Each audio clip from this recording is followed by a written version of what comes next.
atong mga palitang lokal, negosyante gituloy sa nakamotor. Tinulang gidunggap sa kabikil. Lalaki di katkat sa poste na kurintihan.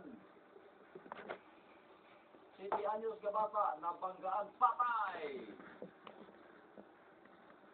Davao City gibaha. 4 na tayo sa sandan sa tali sa inkwentro. Maguma, iposil, patay. Wandi alawan sa mga sundalo gihatag sa ilahang mga kaubanan biktima sa Bagyong Pablo. Wanted sa kaso pagpangulata sa asawa, sikop. Sa atong regional news, muga sa NFA bastante karong Hunyo. Bata gilugos gipatay. Tension sa tri-boundary mihinay na. GPH MILTS process gisuportahan kini sa mga lumad. O sa balitang nasyonal, kumilig abling lugwayan ang Ligorban.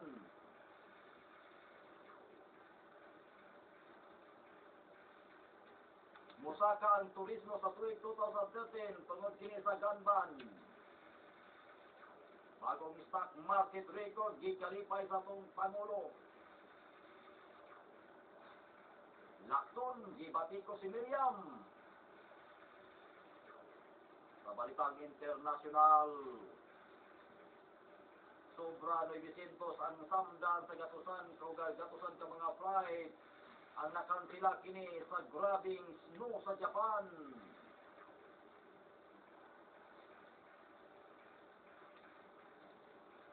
O sa balitang sports,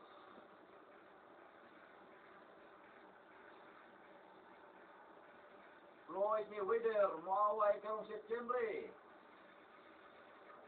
Utah Jazz gisilaban ang Miami Heat. O sa balitang showbiz,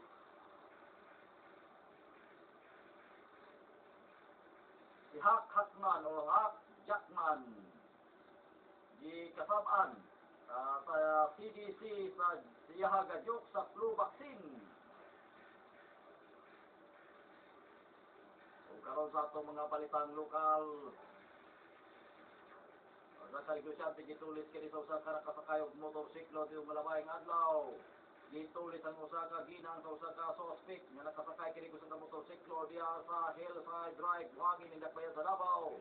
Yatong milabayng hapon, nila mong ginang nga si Grencia Abrinelia, 56 anyos. Minyo kini gikusyante glumulupyo sa Opal Daconao Binyo Agdao ni Dakbayan sa Davao. Sigol si pagayong investigasyon kini nga naglakaw padulong kini unta sa land bank ang maong biktima na si Abrinelia apan kalit kini nga gisugat kini sa nakasakay og motorsiklo ug nagpakaron inon kini nga habal-habal driver. Nadiya kini gipasakay among biktima sa mga motor. Kalit kini nga miliko among sakyanan sa wa na insakto nga destinasyon. O pag-abot kato sa hilig gabahin, mideklara og hulda pang naaso yung suspect. Nakuha ang kwarta sa biktima nga mukantidad kini 12,800. Ugupa pa kini mga dokumento sa naaso yung biktima. Galing nga nagpatala kini sa kapulisan human sa mong insidente. O gidayon girecord ang tape and robbery section sa buhangin pulis ning Dakbayan sa Davao. O sa katinunan gidunggab kini ug pasabay sa balanan ang ginagatan kini sa usa ka lalaki human kini gidunggab sa Spring Valley niya sa subdivision nito ka Lunes sa gabi. Nila mong biktima nga si George Oy Dumalo, 24 anyos ug lipaw tinud-an kini sa University of Mindanao, Davao ni residente kini sa maong lugar. Sigon kini sa report sa buhangin pulis, nagsinog og gasopli sa mong biktima sa usa ka tindahan diha kini kalit kabiyapo si Rune Buntituasan, 24 42 anyos. Og kalit kini nga gidunggab sa wala ikong hinungdan. Nakaanggo kasama dinunggaban sa iyang tiyan si Dumalo butang nga dalit kini gidala kini sa bahay Tambalaran. Samtang nga mong suspect dali sa kini gisikop kini sa mga otoridad kinsa giandar sa pagtukmang kasong giatuman sa natoy suspetado. Lalaki ni Katka sa pusti na kurintihan. Luwas na noon sa makuyang kahimtang sa kalalaki, human kini na kurintihan sa mismo nga balay nini. Diya sa indangan buhangin indakbayan sa Davao. Nasayran nga na kurintihan among biktima nga si Dennis Manandok. 37 anyos, diya kini dikat-kat kini sa pusti sa kurente. Aron kuwaon unta nagbitay nini nga sapatos nga ginabay siyang higala. Pagkita ni ini nga to sa poste na sangit kini hinungdan ng nikat-kat ang maong nga biktima. Jadi nini pagkat-kat nini sa maong nga biktima, nagulita ni ini ang live wire sa mga poste. Hinungdan nagkulatan kini nga king ug mayong pagkahulog ni ini nabali ang tuong kabok nga bahin. Sikan Big Burn, aga pasok, aga angkol kini sa maong biktima hinungdan kini sa maluwas nga kahimtang. Apan padayon pa kini giatiman sa bayt Tambalanan sa Southern Philippines Medical Center. 7 anyos ka bata patay, human mabanggaan kini sa ka motorsiklo. Patay mo sa ka bata, human kini mabanggaan ka motor sa Santo Niño, Bukana Lazang, Ningdak Bayan sa Davao. Yato gabi-labayng hapon. Ila mong biktima nga si Mi sa Banal, 7 anyos, o kalublupyo kini sa Likanan, Lasang, Ningdak Bayan. Tumala pa sa Bunawan Police Station, igo lang naglakaw mong bata, daplin kini sa mong dalan. Apan kalit lang kami, hadyong kaniya mong motor. O dito may pagkatikangkang sa mga bata. Umandalag po sa mga bata, nabuna ang ulo nini sa semento. Inungdan kini siyang hinanaling kamatayon. Inoon ang nagbaniyo sa motorsiklo. Nga si Alan Tundaan, 24 anyos, na dunay plaka numero LT1102. Dali kining mitahan kay kagalingon nga to sa kapulisan o gagatubang kini sa kasong reckless imprudence resulte of Davao City, gibaha, mga pasahero, nangatanggong. Gibaha ang tibuok siya sa Davao. Ang mga kadalanan nini. Uman ang makusog ang pundak sa ulan ito pilabayang adlaw. Sunod-sunod nga kilat, niyato ang magpis gabi. Daghang mga pasahero, nangatanggong kinis kadalanan o mga sakyanan. Kung may tiri kini nga sa tunga sa kalsada, inunda sa pagka-traffic nini. Ang pagkasakop kini sa nagkadayang nga Barangay Disaster Risk Reduction and Management Council nang gawas kini og way puhat ang ilaga pagmonitor sa level kini sa mga tubig sa Davao River. Dayon nila kini gipahimangnuhan ang mga matag pamilya nga ilagi din mga gisakpan nga mangandam ug mato kini gidayon ngadto sa designated evacuation center aron nga malikayan ang mao nga hitabo. Ang mga nagkunang mga kadalanan nga gipangbaha kini sa Davao mao ang bahada Adgaw, Sasa, Padakan, Ponciano, Boulevard, Sandawa, Ikulan, o uban pa. Nangatanggong usab mga pasayro sa Pantalan nga motabok punta ngadto sa Island Garden City of Samal. Umikan kay gidid-an kini nga mo biyahe, human nga mibundak ka makusog nga ulan. O patatay usa sa basabdan sa gitabong enkwentro dito sa Maguindanao, patay ng upat ka mga patay ang upat sa samtaga usa aga sibilyan ang nasamdan sa nitabong kini ka panag-enkwentro sa Dato Piang Maguindanao ang ilabayng adlaw. Initial nga report ay tabo aga mao nga enkwentro. Humanang giatake kini sa grupo nila ni Commander Binao o Commander Duma. Aga mao nga enkwentro na dunay connection kini sa Moro Islamic Liberation Front kun MILF. Adugay na nining nga kaaway nga si Commander Quiapo, aga nga commander kini sa Moro National Liberation Front kun MNLF sa barangay Damalapa sa nasangkit kini ka lugar. Gumikan kini sa mga nga panag-enkwentro, bayubay kini sa mga pamilya ang hikling kini, tungod kini sa kaadlok nga maangin kini sa kagubot. Dako sa pagkapagato kini sa mga otoridad nga panimalos lamang ang gigumikan sa pagpatay ni Commander Quiapo sa miagi nga tuig sa usa ka Commander Binao o Commander Duman nga miresulta kini sa sangkit nga panag-enkwentro. Usa ka mag-uuma patay kini sa pagpamusil. Ito sa Cotabato City, usa ka mag-uuma aga human kini gipusil sa wala mahilig kini sa ospital. Dito sa sitio Malugasa, Carmin, Cotabato, niya ito gilapay ng adlaw. Ila sa ni Pulis Chief Inspector Jardin Maribuho, iti kiniskapakan na pulis sa mga biktima nga si GC Valencia, 39 anyos, minyo ka mag-uma kinig residente sa nasangkit nga lugar. Sa nga report gikan sa kapulisan, igo sa ulo mo ang biktima. O hinungdan kini siyang hinanaling kamatayon.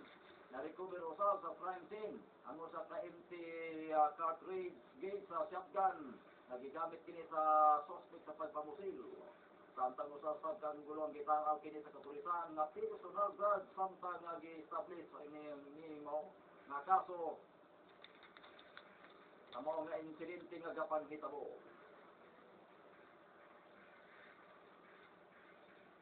One day allowance sa mga sundalo gihatag sa ilang mga kaubanan sa biktimang Pablo. Voluntaryo nga di donar og tanang mga sakop kini sa armadong kusog sa Pilipinas sa ilang kining usa ka adlaw nga sub-sentence allowance ngadto kini sa ilang mga kaubanan nga biktima kini sa bagyong Pablo. Agatin Infantry Aguila Divisions mo ini facilitate kini sa mga donasyon din ang mga substance allowance ni kantidad kini kan 90 pesos kada sundalo o miabot nga to sa sobra 7 milyon aga pahinunon kapin sa 359 ka mga sundalong biktima kini sa maong kalamidad. Si Lieutenant General Emmanuel Bautista, Commanding General sa Philippine Army, mo'y nangunay kini sa pagpanghatag kini sa checking ngadto sa mga biktima kini sa diha sulod kini sa ilang headquarters sa 10th ID Tuburan, Mawag, Compostela Valley Province nitong nakalabay adlaw. Sigon kini Lieutenant Colonel Lyndon Panisa, 10th Infantry Division spokesperson, amaw kini donasyon para kini sa mga listed na personnel na nahimo kini biktima ni Bagyo Pablo isip ila kini financial assistance kung asa aduna sila'y katakos nga makadawat niini. Dugang pa sa mga opisyal, mataga sundalo nga sakop kini sa armadong kusog sa Pilipinas dunay dedikasyon sa ila kini katrabaho nga mosilbi kini sa nasod. Lagi kinahanglan usab nito nato sila gatabangan matud pa kini sa maong kapulisan sa maong opisyal. Ato usab kini sa pagbisita ni Lieutenant General Bautista, yatagan ini sa bugante agatanan kini mga sundalo nga nagpaygayon kini disaster rescue on the response operation sa Davao Oriental ug Compostela Valley Province.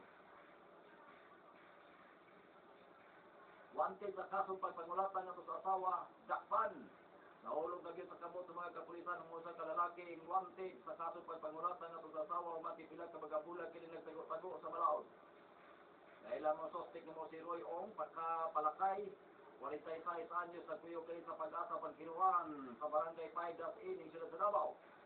Sigon kini sa asawa nga si Yudula Bantilan, palakay, 45 anyos nga taga-Hagunoy, Davao del Sur. Ilang natultulan na mong himutangan siya Gabana, Hinungdan, nga nangayag kini pakitabang na sa San Pedro Police Station, aron si Kopon kini. Banda alas 8 sa nakalabay kini kagabi, mirespondi ang kapulisan, bitbit nila ang warrant of arrest. Gagi-isyo kini ni Honorable Jaza Dabin o Regional Trial Court 11, Judicial Regional Branch 18, Santiago City. Sa kasong kapaglapas kini sa Republic Act 9262 na dunay criminal case number HC-27-12.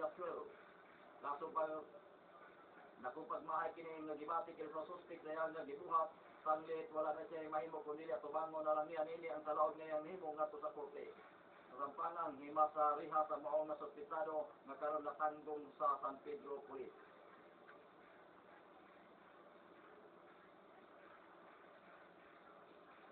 Sa regional news, bugas sa NFA bastante sa Manhunyo. General Santos City bastante ang bugas na nakatambok kini sa bodega sa National Food Authority sa Orga NFA so kini sa bulan sa Enero hangtod kini sa Hunyo ning kasamtaga tuig. Kini ang gikumpirma ni Dionisio Hecten, NFA Assistant sa Provincial Manager na nakatambak sa ilagang mga bodega at 43,500 kabaga sako nga bugas. Alang kini sa supply kini sa taga General Santos City o sa Sarangani Province. Among mga bugas, aduna kini sagol nga iron na purified nga ginabaligya kini sa mga accredited na barangay, bagsakan, mga retailers o DSWD alang kini sa feeding program. O sa panahon kini nga adunay kalamidad base sa memorandum of agreement sa siyudad sa probinsya. Sigon hekten nga andal sa sila nga mopalit og NFA ato sa mga palay sa mga mag-uumang nga pagkantidad og 17 ka pesos matag kilo ug aduna sa sila ay madawat nga insentibo sa ilang nga produkto.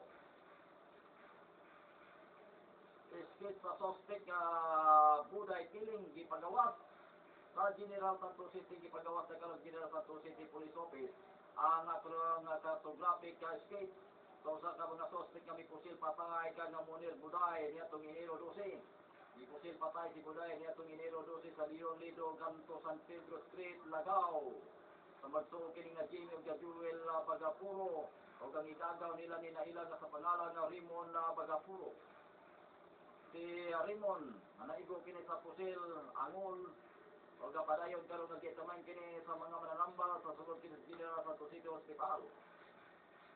Sa pamahayag kini Superintendent Ruli Octavio, Deputy City Director kini Administration sa usa ka alias Joy. Aga ulay kini nakahinabi kini ni Jimmy Bagupuro. Aga ganman nga mao kini mihatag og 3,000 ka pesos isip po nagabayad aron sa paksyon si Buday. Mukhabang natutunan nato sa 20,000 ka pesos ang kantidad gabayad aron po silon ang naisgutang biktima. Sa kasamtangan balo karon sa pisuan ng maong suspitado. Bata gilugos gipatay. Ito sa Cotabato City, patay mo sa 11 anyos nga bata human kini.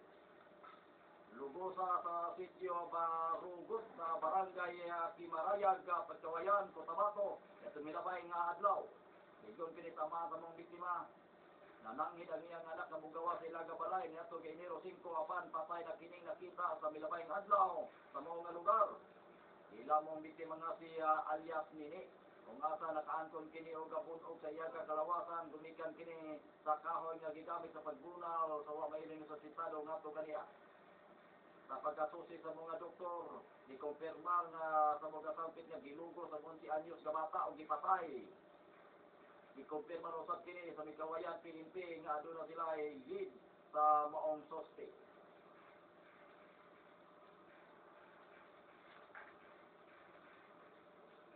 Tensyon sa Fry Boundary, mihinay na. Sa Coronadal City, mihinay na aga sitwasyon. Kanita mong inkwentro tali sa 27 Infantry Battalion Philippine Army o mga armadong kagrupo sa Fry Boundary sa South Cotabato, Sultan Kudarat o sa Sarangani Province. Ibot lagi First Lieutenant Bituel Barber, aga Civil Military Operation Officer sa 27 Infantry Battalion nga kontrolado na nila ang sitwasyon sa naasoy nga mga lugar. Lugar pa ni Barber nga padayon paghapon nga giasiman nila aga seguridad aron kini malikayaan ang asubling nga panag-enkwentro. Una niini usa ka kapgo aga gila kini nga si Rini Mar Pernal aga namatay kini sa enkwentro man nga magapaulan o bala aga gikataw 40 ka mga armado ka grupo. Nahitabo ang usap aga panaga-atake sa amtag kaygayon o gapi sa development na program ang militar sa naasoy kining maong lugar. GPH MILF test process gisuportahan kini sa mga lumad. Sa Cotabato City gisuportahan sa mga indigenous people IPs sa probinsya sa Maguindanao ang framework agreement sa Bangsamoro Confab balik kini sa gobyerno ug Moro Islamic Liberation Front MILF. Nagkapagayon sila aga commitment sa mga IP aron nga mosuporta aga nasan kini gaisyo dungan kini sa pagpahigayon na Regional Indigenous People Consultative Assembly sa FAB Municipal Gymnasium sa Opi Maguindanao nito milabayng adlaw. Pagmanahan mismo ni Local Government Unit LGU sa OP niya tinagi ni Mayor Ramon Tiang, Senior GPA sa panel member sa Patiga-Alayon kini sa Office of the Presidential Advisor on the Peace Process. Among aktibidad, nagitambungan sa kini sa mga midiri sa IPs, gikan kini sa Maguindanao, North Cotabato, Sultan Kudarat Province, ug Western Mindanao Provinces. Mismo si Professor William Coronel Ferrer, GPA sa Peace Panel Chairman, aga nagapresentar kini sa PAB ug mga pagpapahitabo kalabot kini sa GPS MILF Phase 2.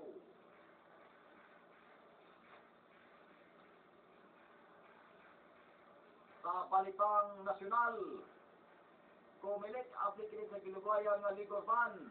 Abli ng Commission on Election kon Comelec kaga Lugwayan ang ipatuman nga Ligor Ban sa midterm election.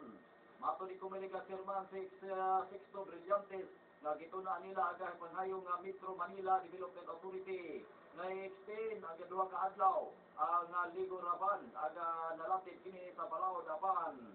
Malabo nga pagkabaligyan nila aga higit nini sa 45 diyas nga ban o halos usa ka tunga o usa tunga ka bulan. Rason ni Brillantes mapiktuhan ang negosyo sa alkohol kung sundon yun ang maong sugyot sa MMDA.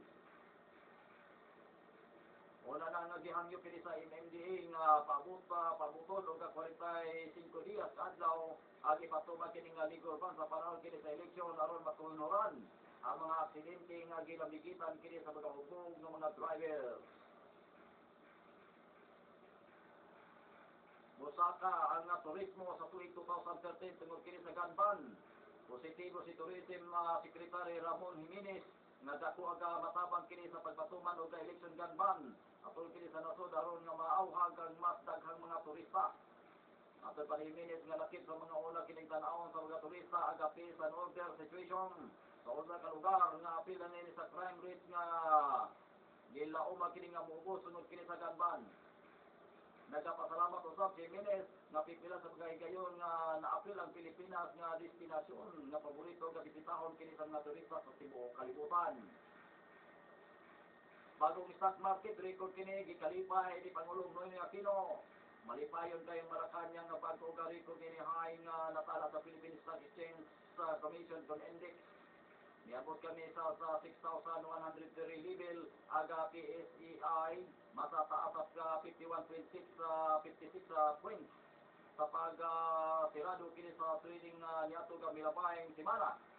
Sigo ni Deputy Presidential Spokesperson Miguel Balte, nindot kini nga balita ngadto nagdaglaom sila nga mas mo sustainer kini. Niyapang naglaom sab sila nga mabati kini sa mga katawhan o makuha ang gipangandoy nga inclusive growth. Lacson, gibatiko si Miriam sa balat niya versus Enrile. Gibatiko sa Senate President Juan Ponce Enrile si Senador Miriam de Peso Santiago. May tungod kini sa padayon ining pag-question sa 1.6 million nga kasgit sa mga magbabalaod. Ato di Senador Ping Lacson nga nadamay na ang tanan ni Santiago. Ang tanang mga magbabalaod kadawat sa maoga pundo sa away nila ni Enrile nga gikausuhan niya panunuhol sa isyu nga kunisa patong sa liderato sa mga Senado. Mapagya nga wa sa mipalag sa paghatag og pangulo sa Senado o di unconstitutional agaghimo ni Enrile. Sa balitang internasyonal, sobra 900 ang nasamdan, gatusan usab ang flight gikan sila sa grabing kaghuknaw sa Japan. Sa Tokyo, Japan, niabot na sa halos 900 ka mga nasamdan o grabe kining pagbabunda kini sa snow karug sa nasod sa Japan. Ang maot nga panahon hinungdan sa pagkaproblema karon sa tropiko o flight kini sa mga eroplano. Nasayran nga naputos karon sa tulong ka mga pulgada aga gibugaton sa snow sa mga probinsya sa Tokyo.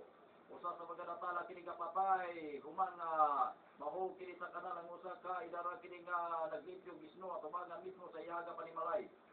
Kapin nga 460 ka mga flight sa aeroplano aga gikansela kini niadto gamiaging adlaw nga mokabat usab sa 3,400 ka mga pasahero ang nagpalabay og kagabi sa Narita International Airport sa Tokyo. Na-shutdown ang naguna kini nga kadalanan sa Tokyo o nangalangan aga serbisyo kini sa mga train apil na ang mga bulletin train sa nasod.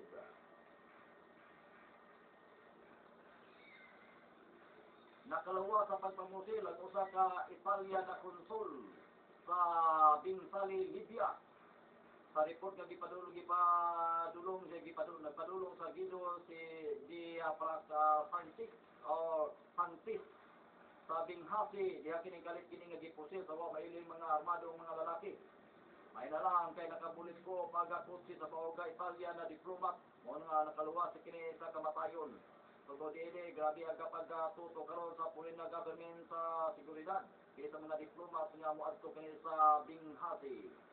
Sa pagkakaroon wa pamasayri kung kinsa ang mga nagpaluyo sa pagpamusil sa nasong diplomat.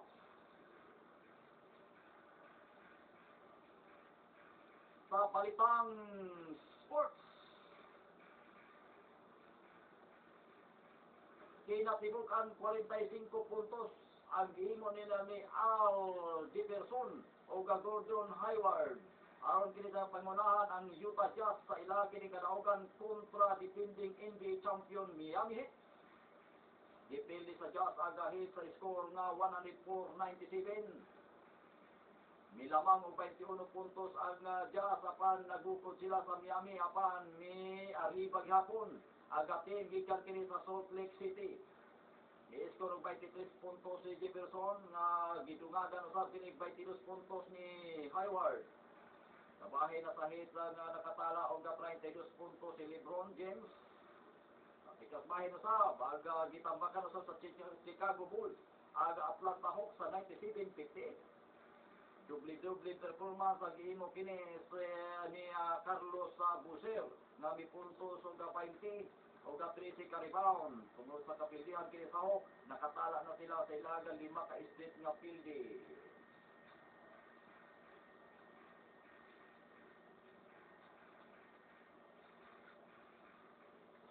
Disipiti ka Grand Slam champ Federer gipildi aga prince sa qualifier sa Australia sa Melbourne.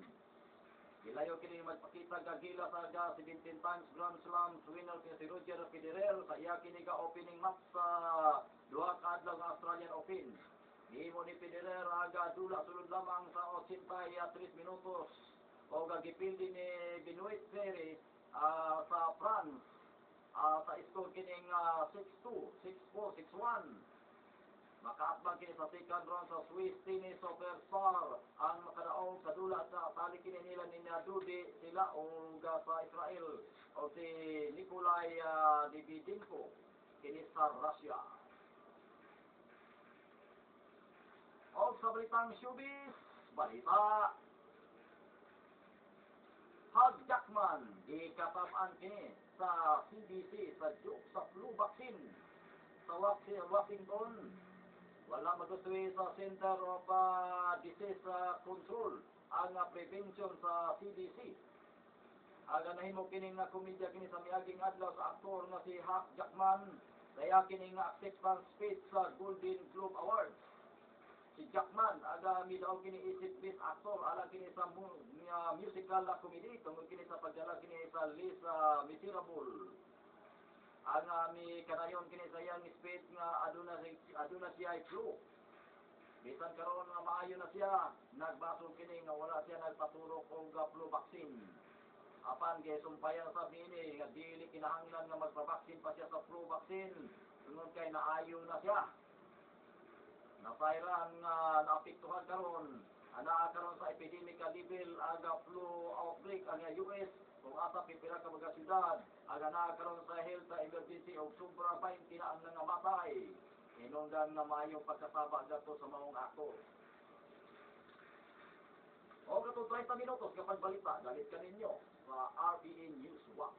Kini inyong tigbalita Romel Pastoral ayong punta.